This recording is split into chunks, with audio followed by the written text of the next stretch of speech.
Hi there, welcome back to Amaize Health as we continue the journey to amazing health. I'm Dr. Thorpe Amaize. Thank you for joining me today. So, we're in a new month, and this month I'm starting off the weekly discussions with medication compliance or non compliance. And what that pretty much means is taking your medicine the way it was prescribed, the frequency in which it was prescribed, and exactly how it was prescribed. So, not doing the medicine in that way means that you're non compliant.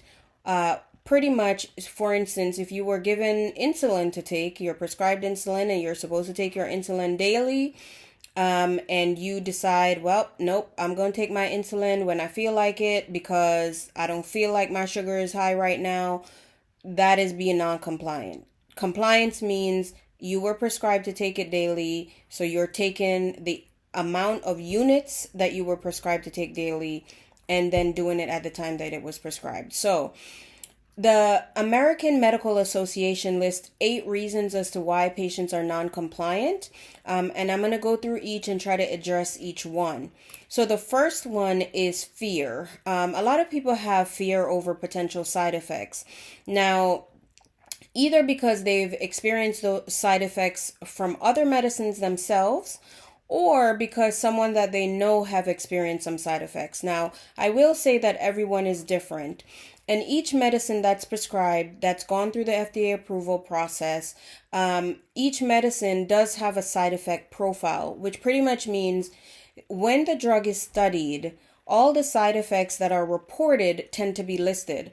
The higher the frequency or the amount of people that get a certain side effect, that moves to the top. So like, let's say if we prescribe a certain medicine and I'm like, oh, most people with this medicine end up getting nausea, I'm going to be more likely to tell you about the nausea rather than the one person in the study who basically had a skin rash. So that's just an example. So when you get prescribed a medicine, your doctor really should talk to you about what potential side effects that could happen, and usually those are the more common ones that they go over. If you don't understand, ask questions to your doctor. But the other point of contact in which you can ask questions is when you go to the pharmacy to pick up the medicine, you can also ask the pharmacist about side effects. So if there are ways for you to find out more in order to kind of alleviate some of the concern that you have about side effects. The other thing is that when you look at friends or family members that take a medicine and they have a certain side effect, it does not mean that you will also have that side effect. Your body is different, and we want to treat each person as an individual. So, talk to your doctor about your concerns as far as it pertains to side effects. So another reason for why patients are non-compliant includes the cost.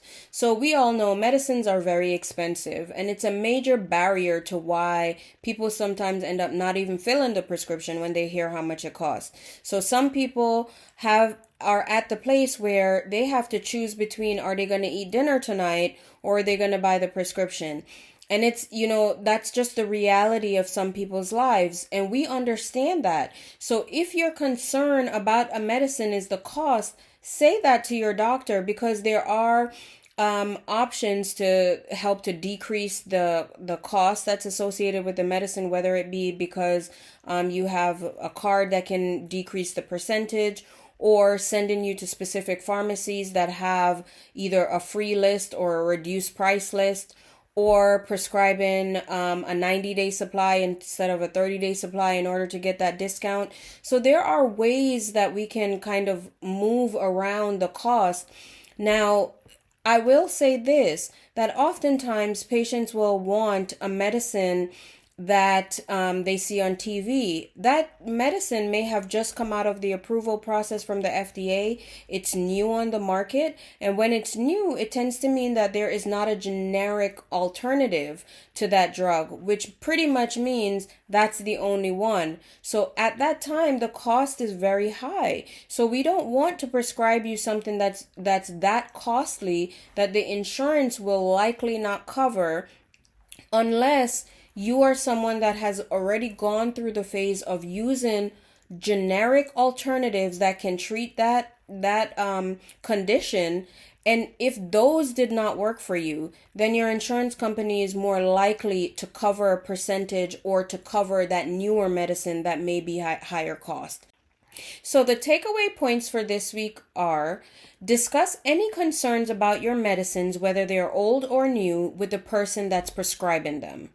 Also, there are ways to minimize the costs of the medicines that you're taking by either taking the generic version of the medicines, choosing an alternative medicine, choosing a different pharmacy that may have a free drug program, or using coupon saving programs. In addition, being told the side effects of a medicine does not mean that you will for sure experience those side effects. This is to forewarn you that there is a possibility of that side effect happening. So, come back again next week as we continue the conversation regarding medication noncompliance, or why patients don't take their medicines as prescribed and what we can do to change that as we continue our journey to amazing health. To book me for a speaking engagement or just to follow me on social media platforms such as Twitter, Facebook, LinkedIn, Instagram, and TikTok, follow me at Amaize Health or on the website www.amaizehealth.com. Be sure to like and subscribe as you listen. And again, this is Dr. Thorpe Amaize with Amaize Health. See you again next time.